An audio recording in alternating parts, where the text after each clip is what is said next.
to On Becoming a Healer. I'm Stefan Kertes, here with Saul Weiner. Hi, Saul. Hi, Stefan. And we are here with a distinguished guest who we will introduce in just a moment. Today we're talking about high-stakes tests that have a time limit.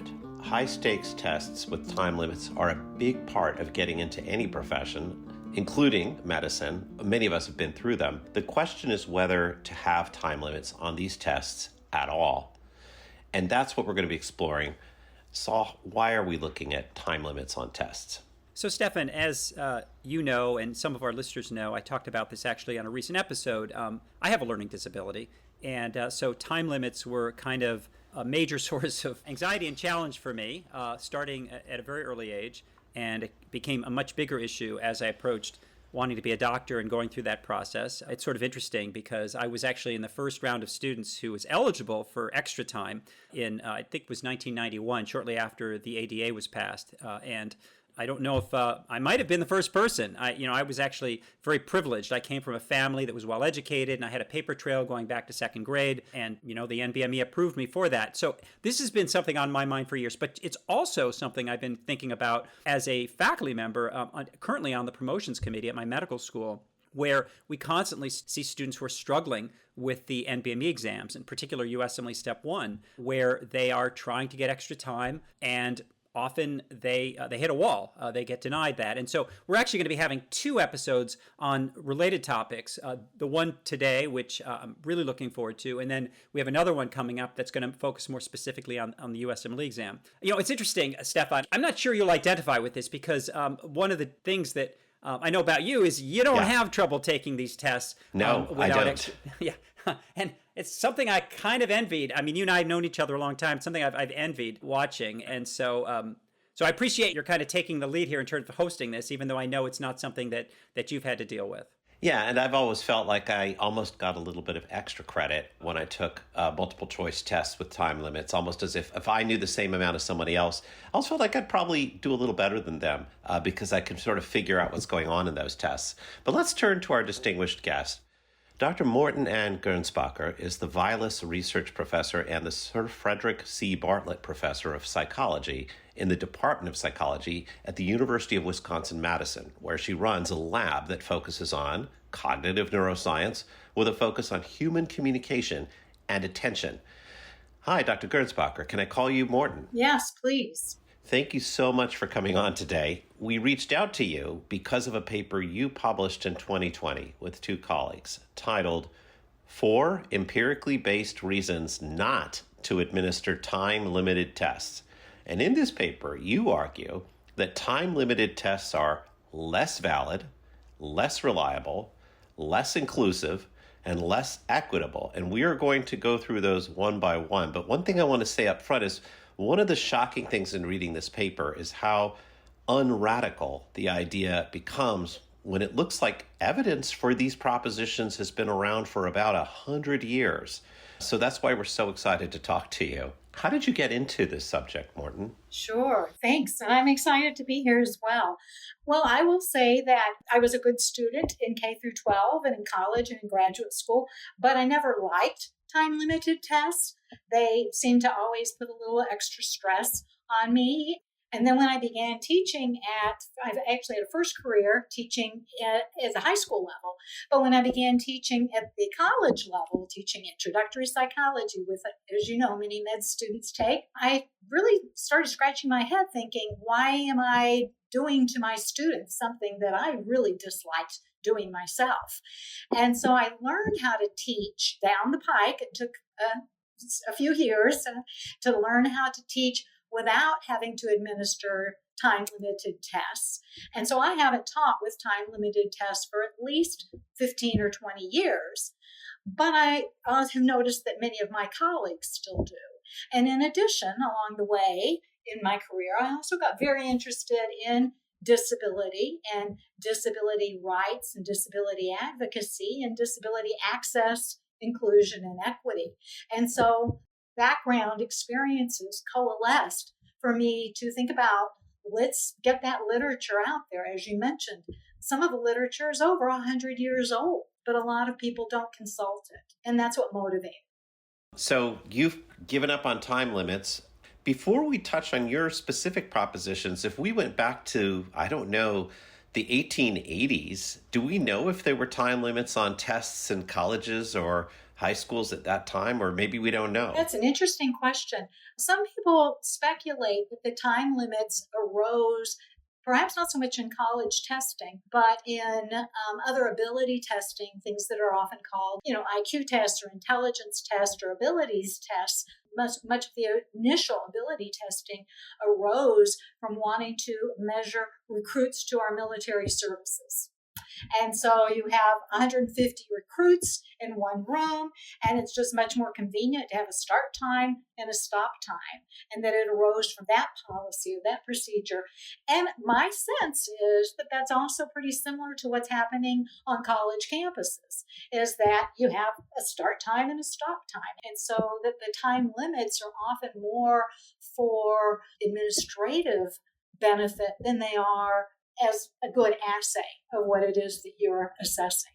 So now we need to tangle a little bit with whether they are, quote, a good assay or a bad assay for the thing we want to test. And you make the proposition direct in your paper, time-limited tests are less valid. Less valid, I guess, at what? Less valid at what? Well, in the test assessment literature and test evaluation literature, we tend to think of two characteristics. One is validity, which is simply, does the test measure what it's intended to measure? And, there are things like face validity. You could look at the items and say, wow, this is a driving test, but you're asking about models of cars and license plate numbers. That might not be so valid. So validity is, does the test measure what you are intending to measure? And the other that we'll get to in a moment is reliability. But turning back to validity, the notion of, does it measure what you're intending to measure? And my sense, at least at the university level, is that most instructors want to measure how well students have mastered the material. And they want to measure how well students can use the material. They want to measure how well students can create or design or whatever using that material. And what we know, again, going back to the early 1900s, is that the speed with which most students take exams is not related to their performance. And I often challenge my colleagues by telling them, the next time they're giving an exam, let's say with a large class of 150 students, mark down when the student turns in their exam, and then go back and do a correlation to see whether how long a student took before they turned in the exam and their performance on that exam is correlated. And there have been, as you saw in my paper, multiple studies with many different types of content material ranging all across the standard college curriculum. And they have shown pretty consistently that the speed with which students take their exams is not correlated with how well they perform on the exam. And so speed and performance is uncoupled or uncorrelated.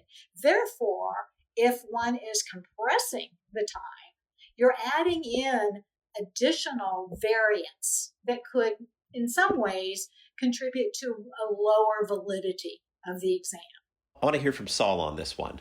Morton, this is music to my ears, I have to say, because when I was in school, I always was forlornly watching everybody leave the room in the auditorium where a test was being taken. And eventually there would just be, 4 or 5 of us left. And eventually it was usually just me and 1 or 2 others.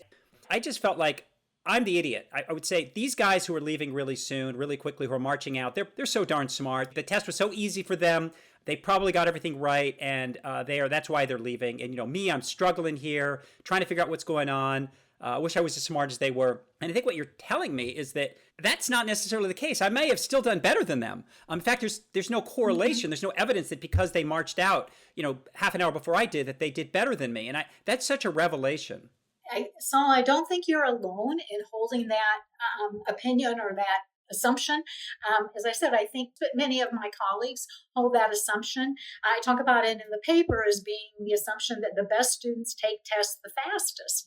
And one can just look at your own data in your classroom and find out. And then one can also look, in terms of high stakes testing, one can also look at least some of the data that have been made publicly available with regard to the duration of the test. And not so much for the MCAT, those data have not been made publicly available, but I know for the SAT and the ACT that the same is true, that the students' duration of taking the test is not related to their performance on the test. And so back to Stefan's question with regard to validity, if that is an additional variable, if that speed is an additional variable that's not correlated with performance, then when we compress the time for a test, we're adding in additional variation, and that's what reduces the validity of the test.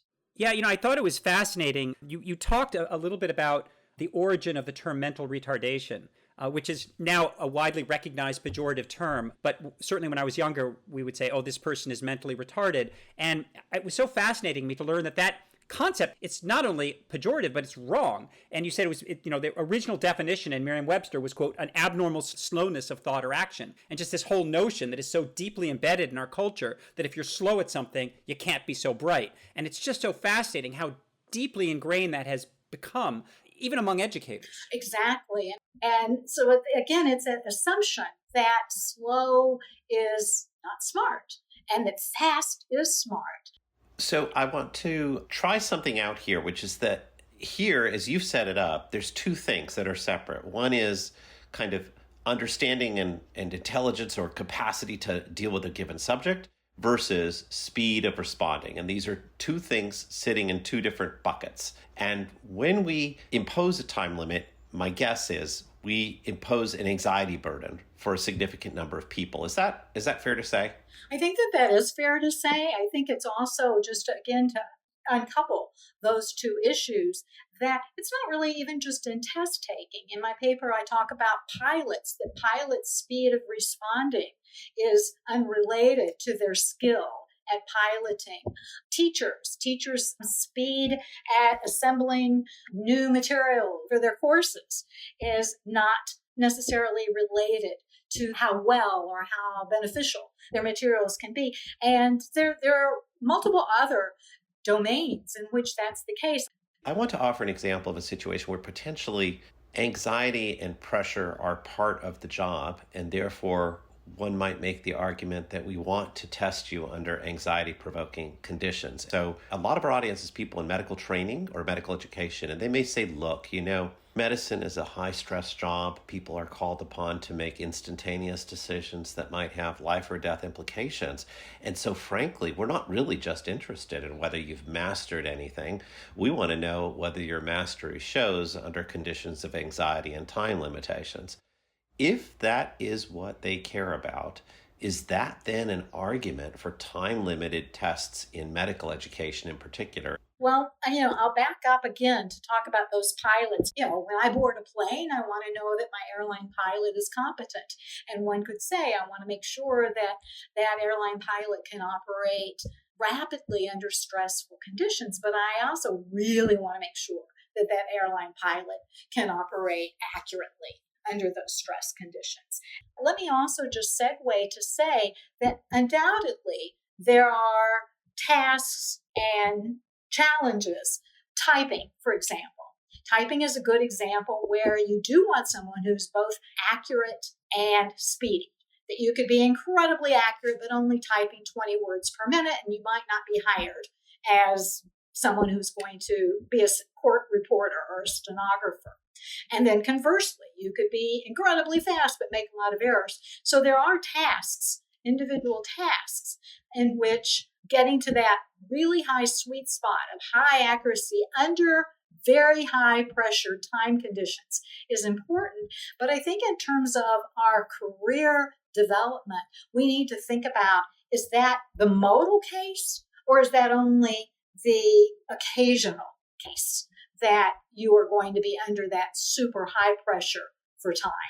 And if it's just the occasional case, then I think we need to take a step back and think about, well, then why are we creating those scenarios for our trainees? Saul, from a medical education perspective, what do you think of the argument that we really want to pick as our future doctors or our future residents those who make decisions under highly anxiety-provoking time-limited conditions the best? Well, I think one thing that's well known is that multiple choice test taking does accurately predict one thing, which is multiple choice test taking. So if somebody can take a test quickly under time pressure and do well, they will probably show that same behavior repeatedly on future multiple choice tests and vice versa. But the question is to what extent does that predict how they'll do in the operating room when dealing with a complex patient under surgical conditions that require fast decision making and stress? And I guess what I would argue is it's conceivable there's a relationship, but there's such profoundly different situations that I would say the burden of proof is really on somebody who wants to try to make that case because it seems so improbable when you stop to think about it. And one thing that I thought was fascinating when Morton in her paper talked about the history of time testing is it was never even developed for that purpose. That actually the reason time testing was developed was that it was developed really for measuring very straightforward things that are kind of clerical, where if you didn't have time testing, everybody would get 100%. So you needed to create some sort of time pressure so that everybody can get 100% for, like, as you said, typing, for instance. But it was never actually intended to be part of the validation of something. And somehow it morphed into that. But I don't think anyone said, oh, let's make multiple choice tests really time pressured so we can tell if somebody is good in the operating room under pressure. And it's somewhat of a stretch of the imagination to think the two would be correlated. Now, obviously, unscientifically, speaking as an N of one myself, I have not had that experience. I do need double time on time testing. I've never really found that, I'm struggling to figure out what to do in the ICU or whatever. They're just so different. I mean, when you're in a real life situation, you're dealing with all kinds of complexities that draw on different skills and so forth. So, but I want to just go back to this point and have perhaps Morton comment on it, that it was never really even intended to be a valid measure of how somebody would do at something else. Yeah, what do you think about that, Morton?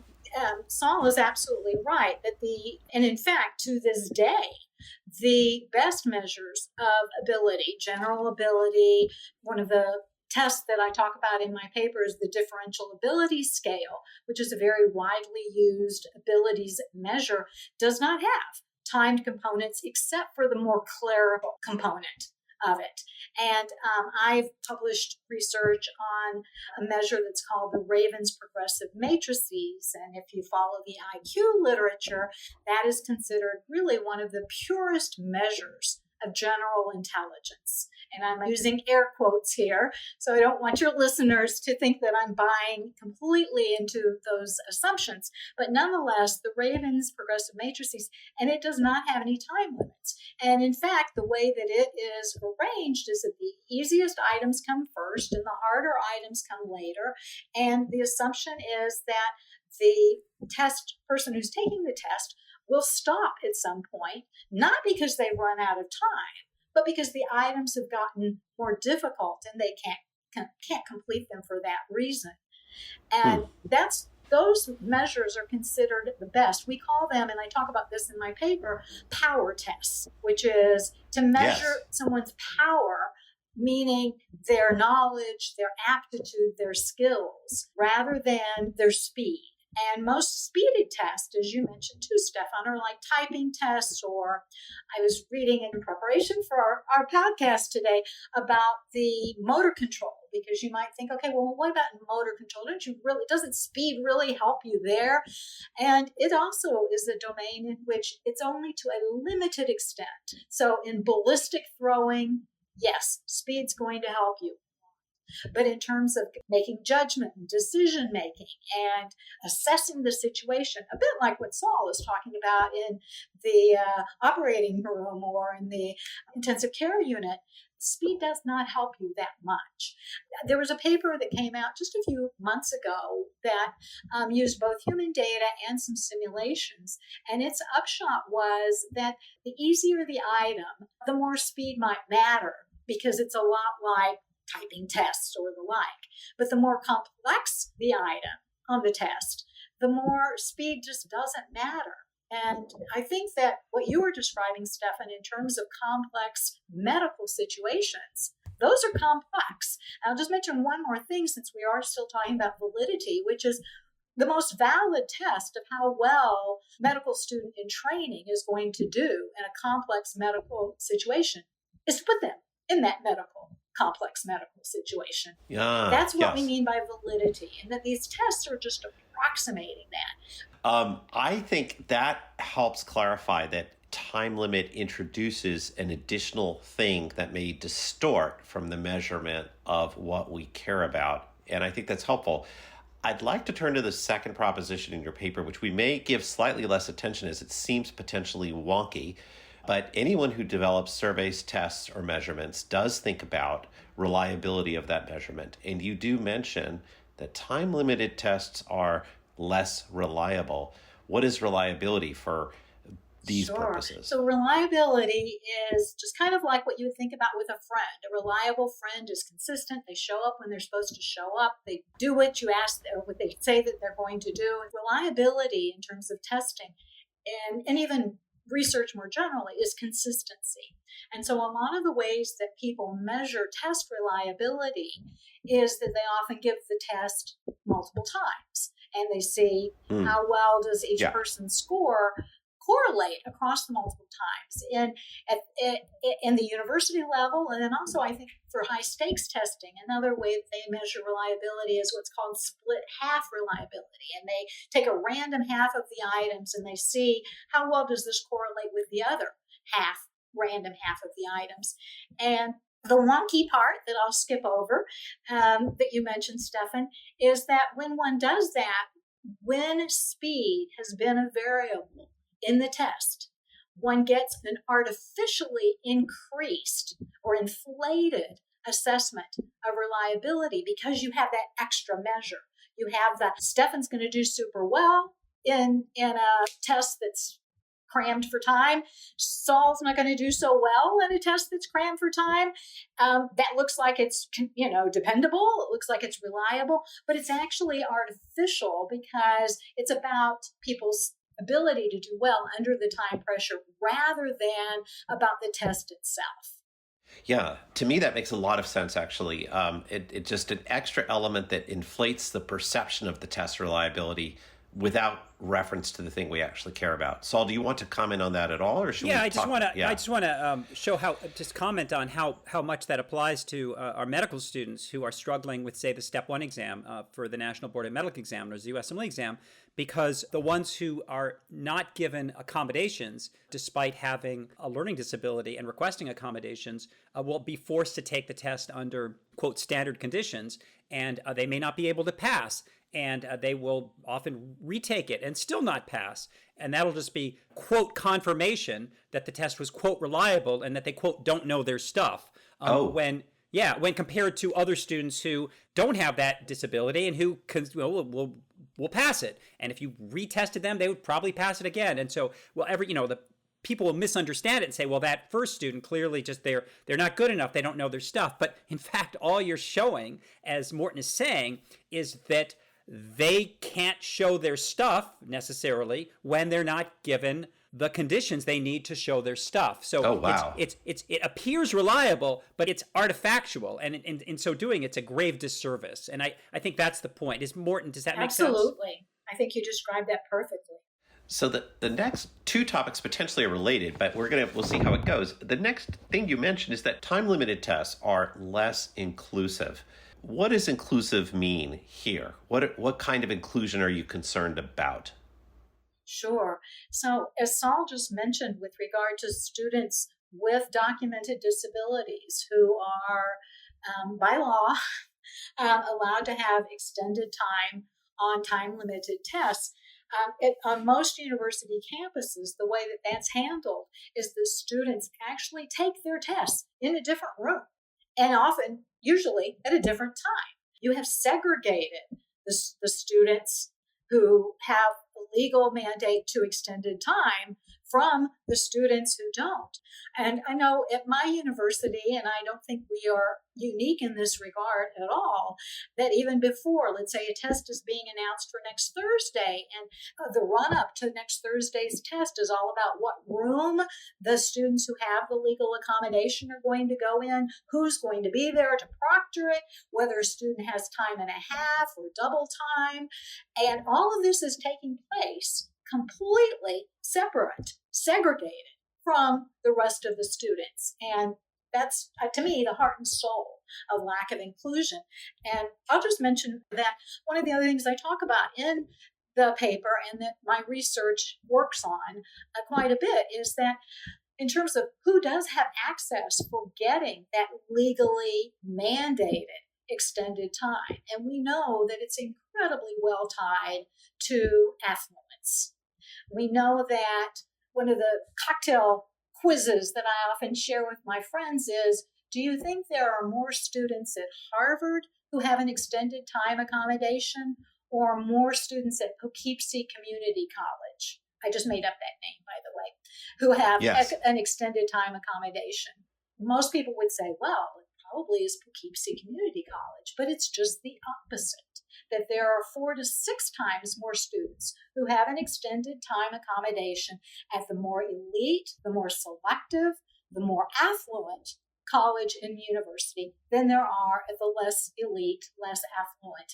And we see that all the way down. In my paper, I talk about students who have extended time accommodation on SAT and ACT, that they are much more likely to come from high schools that have a very low percentage of federally supported lunch programs than for high schools that don't. And the inequities in terms of who is able to get this extended time accommodation is just absolutely striking. Which leads us to the fourth point that I make in my paper about equity, and that time-limited tests are less equitable for that very reason. And we know that it's not just students with learning disabilities, but also students who are learning English as an additional language, students who are from underrepresented backgrounds, students who are older than average, students from the military. We know that the veterans on university and college campuses are the least well served in terms of disability services because of the stigma involved.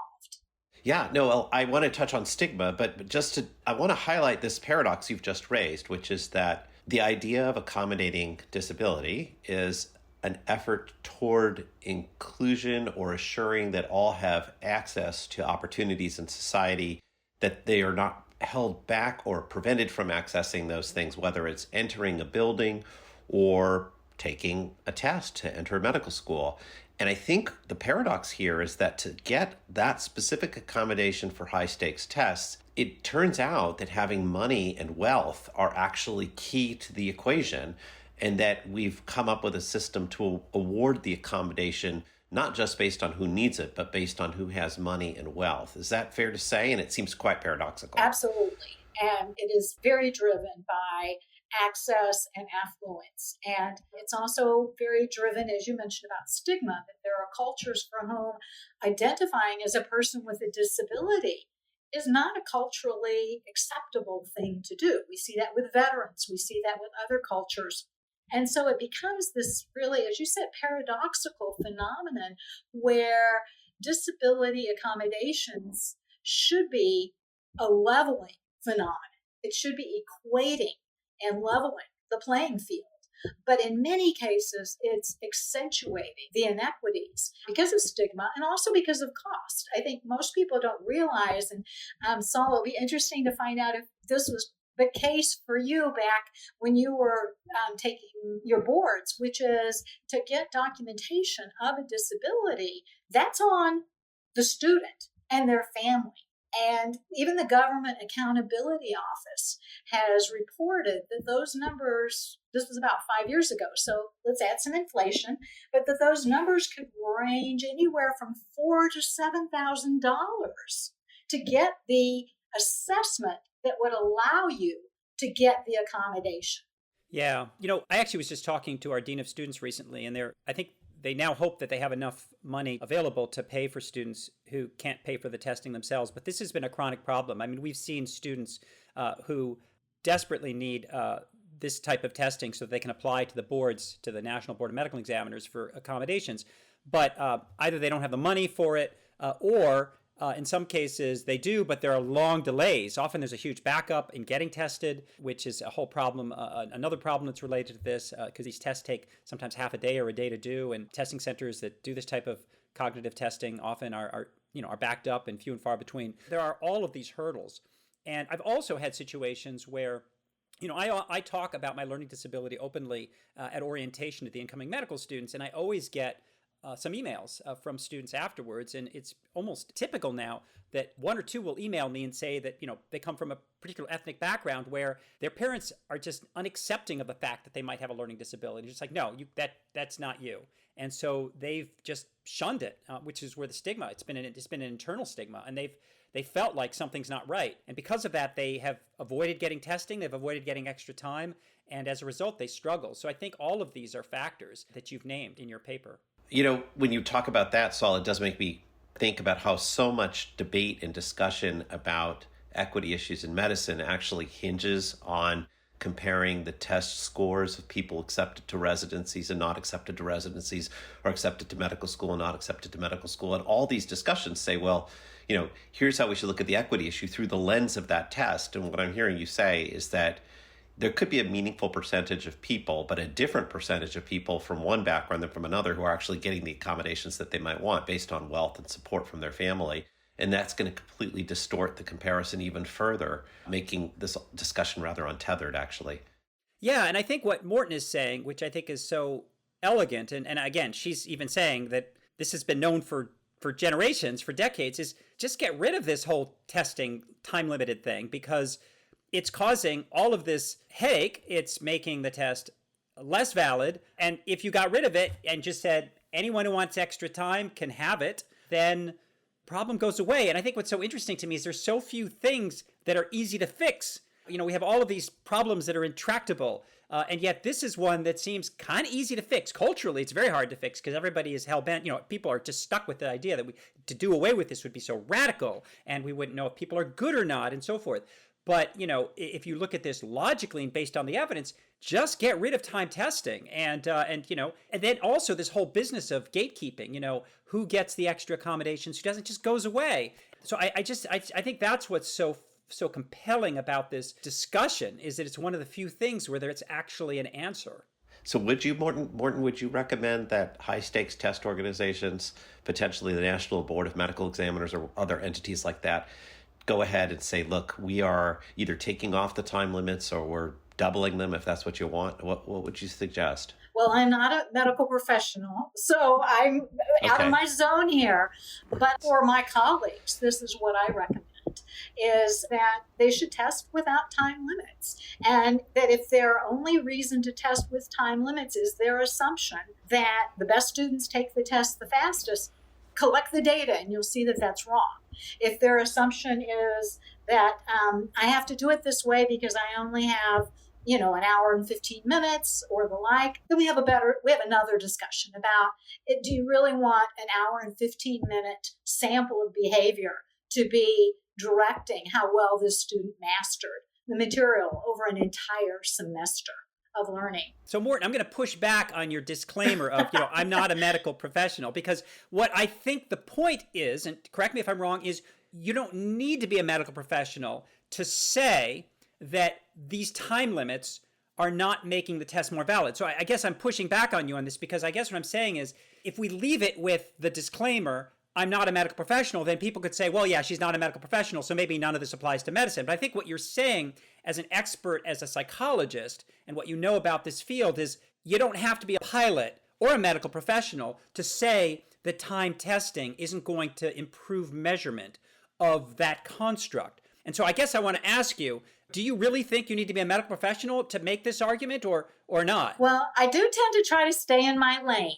Okay, so I do try, but I think you're absolutely right, which is on the face of it, in terms of what we know about time testing, we know that time testing is less valid, less reliable, less inclusive, less equitable. We know that the correlation between students' duration of taking a test and their performance is nil. We know that putting pressure of time testing affects a lot of students, some students more so than others. So given that information, then one could draw that conclusion. Absolutely. But as I said, I do like to stay in my lane. And Well, yeah, but I think your lane is the lane for today's conversation. And I just wanted to quote the very last sentence of your paper here. I'm going to paraphrase. You said that perhaps the onus should fall on the teacher, not the student, to justify. In this case, the status quo is that the student has to justify why they need extra time. And what you're saying is perhaps it should fall on the person who's developing the test to justify why there needs to be time pressure. And I think that seems to be perhaps the universal message here. And so, while I understand your caveat, you're not a healthcare professional, I think the principle would stand that if you are somebody writing the national board exam, the onus should fall on that person or that group of people to make the case as to why there should be time pressure. And if they can't make that case, and there isn't evidence for making that case, there are lots of reasons why we know it causes harm and makes their test less valid and less equitable. So there has to be a pretty high bar for them to have sufficient evidence to create what is now the status quo, which is that there's time pressure. Is that a fair statement? That I will buy. That I definitely. And I do have that wonderful, I think, kind of cheeky statement at the end, but I think it is very, very authentic, which is that we should be justifying why we're going to put time pressure, rather than having students justify why they need to be released from the time pressure.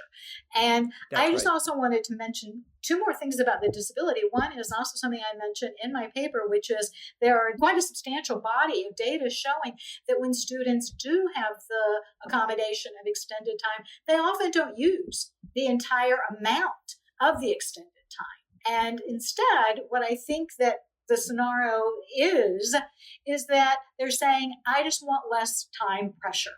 I don't necessarily need 2 more hours. I just want to know that I can sit down and take this test without time pressure. And a lot of students tell us that, even those who don't have an accommodation, that they want to be able to take tests without a time pressure. And as I was mentioning a moment ago, in the disability world, there's a distinction between an accommodation and a modification legally. And an accommodation shouldn't disrupt the essential nature of the exam or the course or the work goal or whatever it is. And when we say that some students can have extended time accommodation, we're saying that time isn't an essential nature of the exam. And if time isn't an essential nature of the exam, then get rid of it. There's a logical fallacy or a logical problem to say, we'll accommodate you by extending your time because we don't believe time matters. Oh, but by the way, if we haven't accommodated you, you're under a strict time limit because it really matters. That is the catch-22. That is exactly the catch-22, is that if time does not disrupt the essential nature of the exam, then take away the time. And so that is a big lane that I'd be more than willing to ride in terms of this conversation. I'm pretty excited about what you've said, and I think it will be a tough lift within the field of medicine to get people to at least reconsider how we're approaching these matters. But I want to ask Saul if he would like to have the last word on this one. Yeah, so a couple things. First of all, if anyone from the NBME is listening, I am going to go out on a limb here. And I think that given how much we all care about equity, given how much we all care about validity, given what we've learned about how the burden of proof should be on those who are designing the test, not on those who are taking the test, that time pressure matters. I think this is something the USMLE needs to really take seriously. I mean, it took so long for the step 1 exam to go pass fail. It just happened last year. It was such a long haul, and it made perfect sense, and we finally got there. And I think this is really the next phase, is can we get rid of this arbitrary time pressure that is causing so much trouble and contributing to inequity, cost, and so forth. And so I guess that's my plea to the folks out there who have a say in testing. And Morton, it's so helpful to have this chance to talk with you and to read your incredibly important work. So thank you for that. Yes, and I want to say, for people who are curious about the work of Dr. Morton Ann Gernsbacher, her paper is titled 4 Empirically Based Reasons Not to Administer Time-Limited Tests. We'll include a link in the show notes, and it is publicly accessible and relatively brief. Morton, thank you so much for being on this episode with us. Thank you for inviting me. Really enjoyed it. We hope you've enjoyed this latest episode of On Becoming a Healer. If you have, and you haven't already subscribed, please consider doing so now. Take care, everyone.